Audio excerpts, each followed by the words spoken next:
How old are you right now? I'm 24. 24 years old. Can you scroll that back down a minute? This 24-year-old brother. Did he say 2 Candlewood Suites and an embassy suite? He's a touring artist and a venture capitalist, and he's 24 years old. How you? Okay, you're 24 now. Right. Okay, 21, you got your first hotel property. So I'm sure, what, 18, 19, you running these thoughts into your mind? 18, I was on my own at 18. You know, from overcoming homelessness, living in hotels for 2 years, it was things that motivated me to say, God, if you give me an opportunity at this thing again, I'm gonna take advantage of every opportunity I can, and I'm gonna try to put my businessman hat on and monetize each opportunity that I can. My guest hotel ownership includes 2 Candlewood Suites and an embassy suites. He's a touring artist and venture capitalist. That's 3 things. He's one of the youngest individuals to ever receive an honorary doctorate, as well as receive an Outstanding Citizen Award from the state of Georgia. That's 5 things. Please welcome to Money Making Conversation Masterclass, Dr. Isaiah Tatum. How you doing, Dr. Tatum? Brother, how you doing? I'm good, man. You seem laid back now. I've seen you out, man. Way more energy. You're not going to play it cool on my show here. I'm taking it easy. You can't take it easy, man, because you're inspiring. You're inspiration. I appreciate that. I brought you on here to tell your story. I appreciate that. And how old are you right now? I'm 24. 24 years old. Can you scroll that back down a minute? This 24-year-old brother. Did he say 2 Candlewood Suites and an embassy suite? He's a touring artist and a venture capitalist, and he's 24 years old. Okay. How? I'm just going to throw that out, but we're going to get more detail. Number one. Right. There you go. Faith means faith and a plan. I'll tell people, jump out there on faith. You better have a plan in your back pocket. Because in the end, people are going to ask you for that plan. Right. People are going to ask you for direction, and you got to have that all in there. So let's go back. Music played a major role in your life early on. Let's go there first. Okay. Music, I began playing the saxophone when I was 10. I kind of grew up basically raised around my grandparents. So some of my favorite artists are Curtis Mayfield, Bobby Womack, Aretha Franklin. You know, I mean, I love all of the greats. And so, you know, I was just listening to music, and I started playing the drums, fiddling around. My grandfather introduced me into golf, so I started at that at 5. And so once I became 10, he brought me a saxophone. And then from there, I got to listening to Kenny G, Gerald Albright, you know, David Sanborn's, all the greats. And from there, basically, I just fell in love with the instrument. And I'm like, one day I want to, because I couldn't sing, so one day I want to be able to emulate the same emotion and everything that they do with the sax, where I can transpose it and do the same they could. So I kind of progressed really quickly, and I was 12 and 13, I'm playing with people in high school, and I'm so much more advanced, and I'm like, I'm actually good, and you know, I can hear it. I can hear the difference. I would just look on YouTube and mimic everything Kenny and these other people were doing, and so then I began to actually know that I was good, and from there, I had an opportunity to meet Kenny G, and we just kind of kicked it off from there and been like the best of friends, and from there opened, you know, How old was that when you met Kenny G? I think I was about 13. 13, wow. Picked it up at 10. Picked it up at 10. Met Kenny G at 13.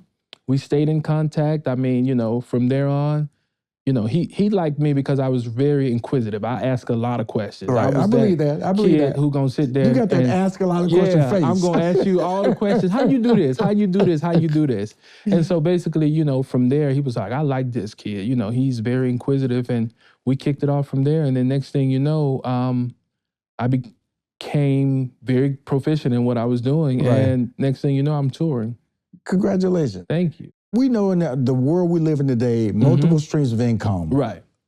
People say that nowadays, people go get it. Right. Back in the days when I was growing up, you too busy. You're doing too many things. They do jokes about Jamaicans, you know, 5 jobs. Now, 5 jobs is a compliment. There's multiple streams of income. Right.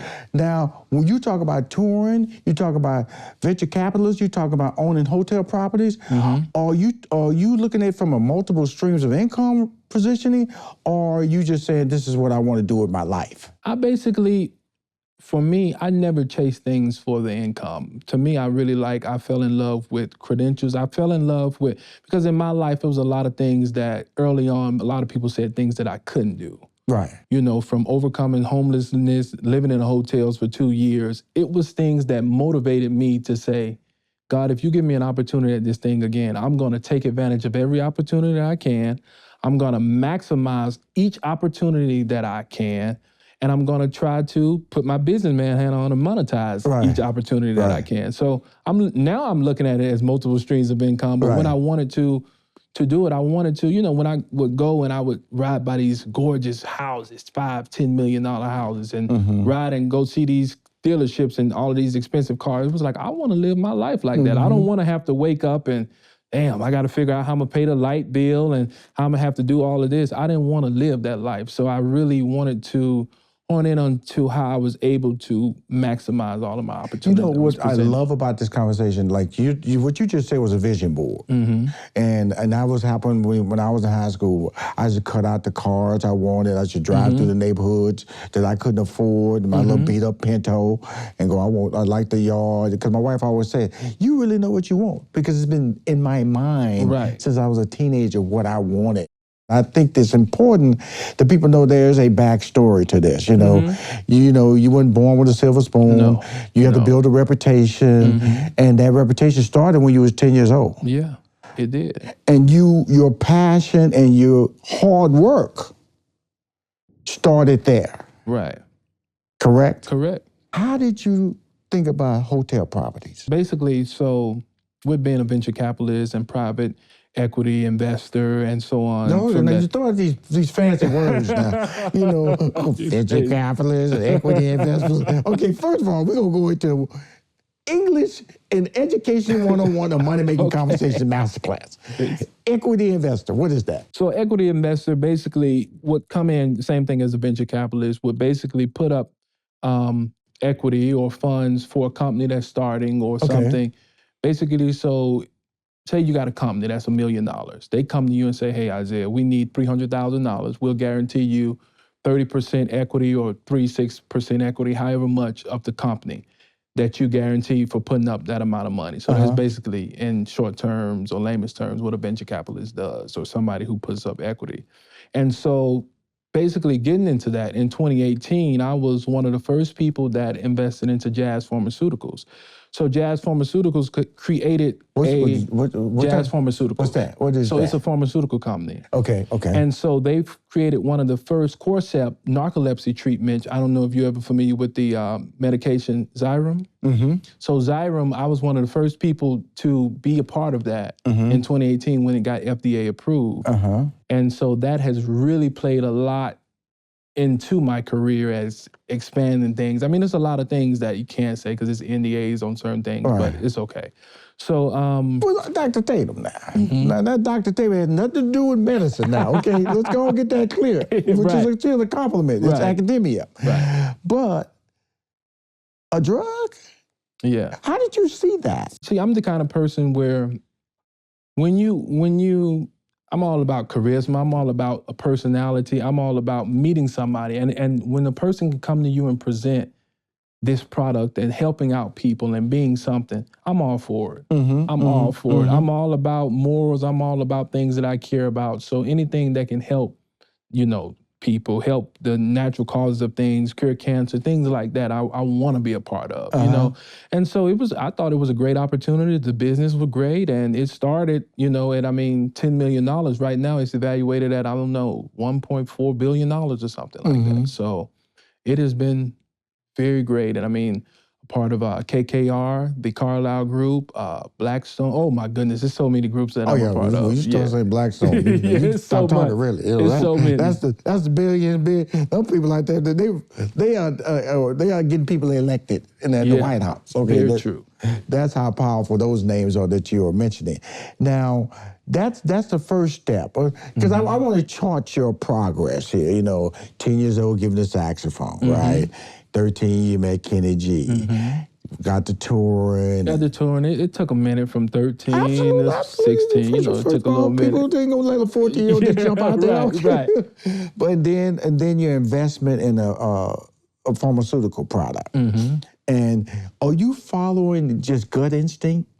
No, I do my due diligence. A little gut instinct, but a lot of reading, a lot of research.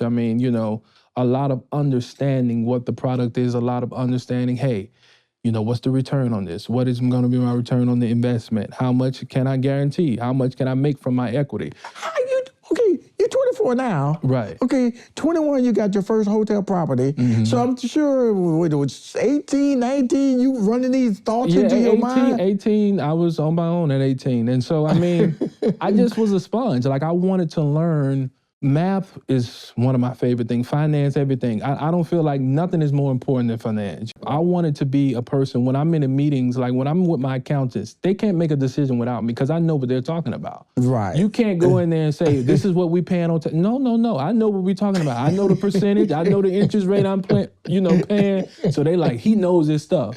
Right. But it helps you in each venture because it's like, when you're going on tour, how much is this tour bus going to cost me? Right. How much is this production going to be? It makes you ask all the right questions. So I think that really has helped me scope basically, everything that I've done. I love it. Now let's get to the big tease at the beginning. Yeah. The first hotel. And how did you even at 21 years of age, so we're talking about 20, you started this vision of trying to get in this direction? So, I was a part of the Koja Bay Fund, which is a multifamily real estate development in Northern California. So I was already a part of real estate before the hotel.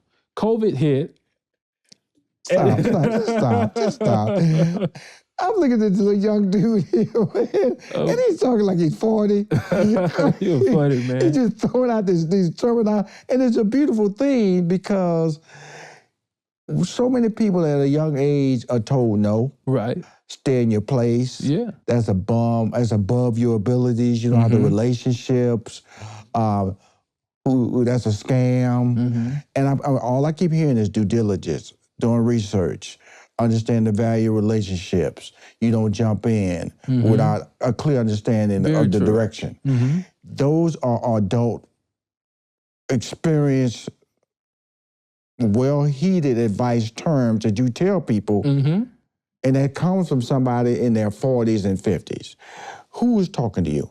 I had a lot of older mentors, even to this day, me and Kenny G talk, me and Keith Sweat, we talk all the time. You, one of them, we talk. Lenny Williams, it's so many. I've had so many great people who've poured into me where, they can tell you what to do, what not to do. You can look at them and I just wanted to be around people who had a lot of things going on and just giving you motivation. They waking up, not drinking, not smoking, eating healthy. I wanted to be that person. Right. I wanted to mimic those habits. And I think it transpired very well into everything that I've done. Okay, cool. Now we can go back. Periodically, I got to stop you. Yep. When you blow me away, I'm going to go. When you blow me away, I got to come back and go, okay, now we get back to first property. First property. So, I developed this 98 rooms in Exit 269, Kennesaw, Georgia, Candlewood Suites. So I basically found a deal. Who was that? Was his name Keith Rushion? He basically brought the deal to me. And it was during COVID. So I wanted to find a venture that was recession-proof. Yes. And so during that time, money was different. A lot of companies was down, stocks and things, everything was down. So I was looking at something. I want a business that can make money every day. That's basically a money-making machine, prints money, you know. Something that can perform in COVID. And when I did my due diligence, the thing was not full-service hotels like the big Marriotts, but extended stays. And so when I looked into it, I'm like, you can clear this kind of money? You only got 15 employees, you only got this and that. You can make this kind of money? How much I need to? And then it's like, dang, this was my dream to own my own hotel one day. Right. So I was like, how can I be a franchisee? That was a dream of yours? That was a dream. It was a dream because we lived in a hotel for 2 years. Okay. So, being in 400 square feet of a room, was rough. But I was like, God, you got to get me out of this situation. Right. And so, it was a dream of mine. I always wanted something that I can build from the ground up and ride by it and say, wow, I built this. This is me right here. And it was a challenge. It wasn't easy. It was a challenge. I learned a lot. The person that I learned from, I think his name was Neil Patel, he passed away. And so, but, they gave me a lot of pointers on, hey, this is what you do. This is what you don't do. He built 20 hotels. So I felt like all of my experience came from people who've basically been through what I'm going through or to their previous owner, so they can tell you all the do's and don'ts better than anybody can versus somebody who's just trying to sell you something. Mm-hmm. So it had its ups and downs, but it's been pretty great. Well, you know, the thing I heard out so quickly was the fact you said Rushion, 15 employees, 99 rooms, and then I went, wow, other than the electricity and the water and security, then your expense is a washer and a dryer. Right. Yeah, I mean, you know, and payroll and housekeepers and things like that. But I don't have a full service kitchen. I mean, I have a, you know, like a food kiosk, so to say. So, yes. Which I never thought about. And then in COVID, you know, if you think about it, because my main clientele, it's not the generic people like a full service hotel would be. It's mainly people who's coming from insurance companies, you know, traveling nurses, traveling doctors, construction workers. So you have a buckload of people coming in at once. So at extended stay, you're not just staying for 1 or 2 days. You're staying for at least 5 days or more. So you got 98 rooms. You have, I mean, you know, companies, they might get 30 rooms at a time and they might be traveling for 30 days. Wow. So, you know, you can look at your revenue and say, this is the amount of money that you can make. You know, and you can basically look at things and say, okay, from this month all the way up to November, I'm booked up. So you can see your money. Now, at your property, do you do the free breakfast or things like that at your property? So at the Candlewoods, it's a kiosk where you could buy your own. But the Embassy is a totally different brand. That's the next conversation we're about to have, right? Okay, so let's start. So it's 2 Candlewood Suites that you got, right? So are they near each other? They're both in the state of Georgia? Off of exit from each other. Okay, cool. Yep. You're not competing with yourself? No, because see the way I look at things, the way I look at things is like this. Down the street. So when I'm looking at these billion-dollar companies, right, Apple and Samsung, you learn how to monopolize the market. You have the top performing properties there. So I'm basically, when I designed and developed my hotels, I wanted to develop them like a Ritz-Carlton. I wanted to be able to have the same, you know, like I tell my general manager, when people come in here, address them by their last name. Even if you don't know who they are, you can look at their reservation, make them feel welcome, make them feel at home. We have water. When holidays come, you know, decorate. Like, make it feel good. So when people are coming in here, even though they might not be spending no more than $160, make them feel like they're $1 million. Now, you said Embassy Suites, a little bit different. That's a little bit different to the table. Embassy Suites a little bit different. Okay. A little more expensive to develop. A little bit more aggressive, huh? A little bit more aggressive. It's a full service hotel. So you have a full kitchen, you have a, but it's still it's more of you have the suite style rooms, but it's more of a full service operation. So, you know, versus you having 15 employees, now you got 64. Okay. You know, you got food and beverage directors, you got, you know, regional manager. You have a lot of more different positions. Why did you get into that? You got these nice little Candlewood Suites, you know, 15 people per property. I mean, you kind of want to have both of them, you know what I'm saying? And so with me, it was a great opportunity. So I see you going up the food chain. I'm going up. I'm also working on and you developing can't skip some more steps either. No, you can't. Oh no, you can't skip nothing. You got to take it piece by piece. And so that's the process that you're under. You're educating yourself, as you say, doing your due diligence. You know, faith plays a tremendous role in your life, but a business plan is how you operate. Now, with that being said, are you the mentor now? A lot of people tell me that I'm a mentor to them. A lot of people tell me that I give them motivation because I try to always be a constant sponge. Like every day I feel like I can learn something new. I try to push myself. That's why in 2021, I went to Wharton Online, Wall Street prepped at all, fiduciary, CPA. They all go through that. So I wanted to be able to have the proper credentials so I can actually say when I'm in front of people that you're just not talking to somebody who's just done reading and things. I've actually has the credentials to be able to operate at the level that I'm operating in. I have to do my due diligence. If I'm going to sit in front of an African-American young man, bought his first property at 21 years old, he's 24, where are these properties located in the state of Georgia if somebody's listening to the show? Because, you know, we like to support each other. I know. So the first property is Candlewood Suites in Kennesaw, Georgia, right off exit 269, Ernest Barrett Parkway. The other one is a Candlewood Suites, Truist Park, off of Truist, the ballpark. What's that? Cobb Place Boulevard. I know exactly where that's at. And then my last property is the Embassy Suites Halcyon in Alpharetta, in the new facility. That's the next exit up after Avalon. And then I'm working on some other properties as well. Okay, so my next question, future endeavors. Yeah, Mr. I can Music talk Man. about that. I can talk about that. Mr. Music Man, okay. Yeah. Now, you know, Money Making Conversation Masterclass, You know multiple streams of income. We have not slid the music and touring to the side. No. But everybody can't do the tour, don't have that gift that God gave them, but they can figure out how to get into hotel properties based on the knowledge you are providing them with you. What are some of the stipulations that one has to do to try to, that you had to go through to be able to be considered a property owner under IHG? So, number one, you have to be able to have the money to get into it. I'm just keeping it Rushion, real. Money plays a role before they say hello. Money plays a role, you know. I mean, you got franchise fees that's $100,000. It costs you about $16, $18 million to develop a property. So, but I would say, you know, if you want to get into it, know about construction, know about, you know, really try to get a GC license.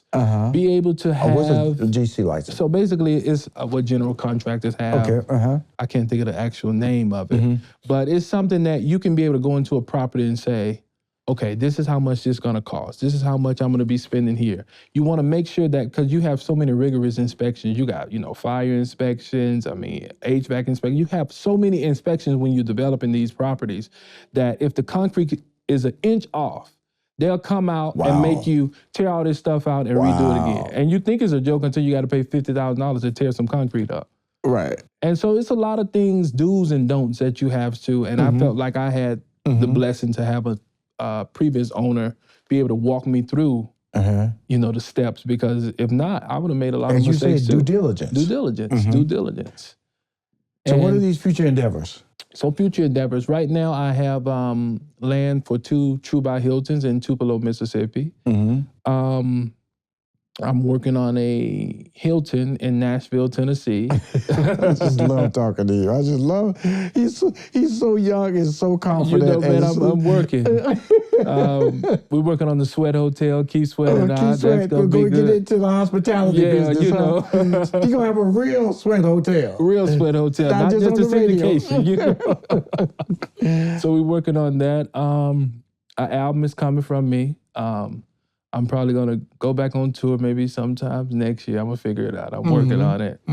And really get back in my music. Go ahead. Right there. There has to be, what is your support group?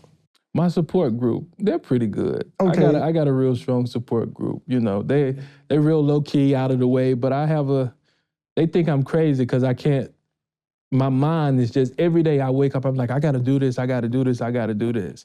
And so, I mean... That's the mind of a young person. Yeah, I feel or like... the mind of an achiever. So why are they tripping? My support group is because sometimes, like, I feel like a lot of people don't want to let go what I've already done. But with me, it's like, that was yesterday. I have to move forward. So even though I've done really good, with me, it's about what I'm doing tomorrow, what I'm doing today. You know, it's about how can I continue to grow as a person. And so that's something that continues to motivate me. And a lot of times they be like, oh, you've done so much, and they just want to hold on to all that. I'll be like, oh, yeah, that's cool, but I got to move forward. Right. So, I mean, but other than that, it's pretty cool. You know, it's really, you know, we met. Keith Sweat introduced us to each other. We hit it off. We text a lot. Yeah. And I enjoy communicating with you. And, you know, I just... You figured it out, man. And I've been blessed. You know, it's blessings there, but you figured it out through consistency and staying true to your dreams. Very true. What does that mean to you, and how can you express that to anybody else out there who may have these visions, but people keep telling them, that'll never work for you? Well, a lot of people told me that. I look at it where, like, a lot of people use the word humble, telling a person to be humble and have humility. I look at it as, sometimes I tell people, don't lure who you are to fit in with everybody else. Just because they don't understand what God has put on your life and who you are and your skill set, you're in the wrong circle. Right. Elevate yourself. Right. Because, I mean, for real, I look at things like, you don't want to be put in a way where a lot of people tell you, oh man, you feel this way, you feel this way. Because a lot of people might feel that way about me. They say, oh, he's arrogant, he's conceited, or things like that. And I feel like I'm not like that. I look at it as where I'm confident into what I've put out. I'm confident into the work that I do. I'm confident into the results that I have received over the years. So I always say, continue to grow, continue to flourish on your talent. If somebody's telling you no, come back and prove to them. Don't say nothing. Let your results speak for themselves, and then they'll see, and they'll come back. Well, sir, your results are pretty impressive. Thank you, Starting man. I at the age of appreciate that. 10. Now, hey, you be quiet. Let me talk about you. Age of 10, picked up a saxophone, stumbled through it. I know how big that saxophone was at the age of 10, dragging it down. I was in middle school dragging mine down the street. Heavy. Believe me, it was the difference between that B-flat clarinet case and that saxophone case. And being a Kenny G relationship, an artist, I think that played a major role in your success. Music played a major role into who you are today. 21 years of age, IHG. If you want to know, they are for the truth. IHG. 2 Candlewood Suites and Embassy Suites. You're talking about Mississippi, you're talking about Tennessee, as future endeavors. Congratulations, man. Thank you, being bro. I appreciate that. Humbled, but confident. And I think that's two things. Yeah, it gets and being able to have as well as being a visionary. And the interesting thing is, as I close this interview, is that there's a journey out there. When I remember, I look back when I was in my 20s, my 30s and 40s, in my 60s now, and I go, and I can tell people honestly, I had a career, but early success and success now are two different success. It's that journey, and you're establishing a foundation that your journey is going to be where it's supposed to be when you're 50, 60, 70, 80, until you retire from life. Congratulations on getting Thank you. and understanding, and thank you for coming on Money Making Conversation Masterclass. Masterclass. Man, I had to come on here.